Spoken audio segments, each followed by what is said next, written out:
like to share with you guys a few huge lessons I've learned in life about prioritizing relationships. If you're married, I especially want you to listen to this, and if you're married and have kids, it's really super important you listen to this little teeny video. So here's the thing. It's so very easy when you get married to kind of put all of your eggs in that basket of your husband, that this relationship is going to make you happy and feel loved and secured and fulfilled and all the things that we're all hoping for, with the fairy tale romance. And then you find out that your husband isn't perfect, and so you're disappointed. And if you're like me, I actually lost my husband to COVID in 2021, unexpectedly, suddenly, tragically. And all of a sudden, that person that seemed like the most important person in the world to me was gone in a second.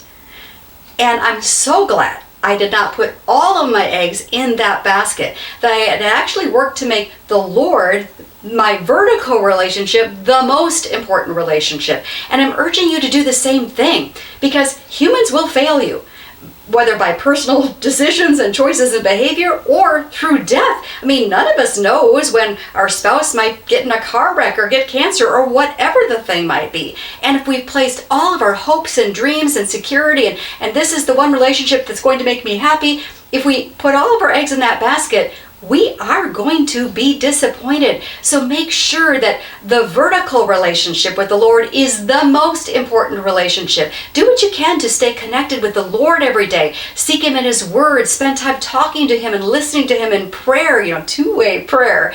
It reminds me of Psalm 16 where it says, "O Lord, you alone are my hope. You alone are my portion."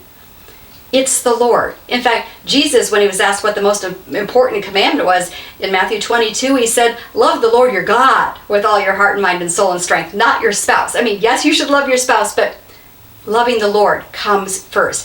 And then the second thing I want to share is this, and this is if you're a mom. It's so tempting and so easy to focus almost exclusively on your beloved children. And of course they're important and you love them and they need you, especially when they're young. But if you focus overly much on them and kind of push your husband to the side in terms of your attention, your marriage will probably enter a slow death spiral. Your husband needs to know he's important. You need to be intentional about sowing into your marriage as well, because guess what?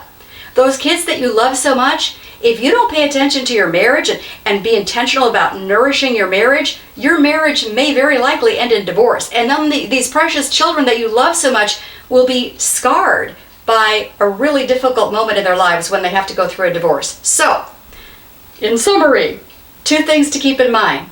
Make God your number one relationship. If you have a great marriage, then that's just icing on the cake. That's just bonus, right? That relationship with the Lord needs to be number one. Don't put all your eggs in the basket of your husband, because he might fail you or he might just disappear. And then secondly, make sure that you carve out time to be intentional about nourishing your marriage.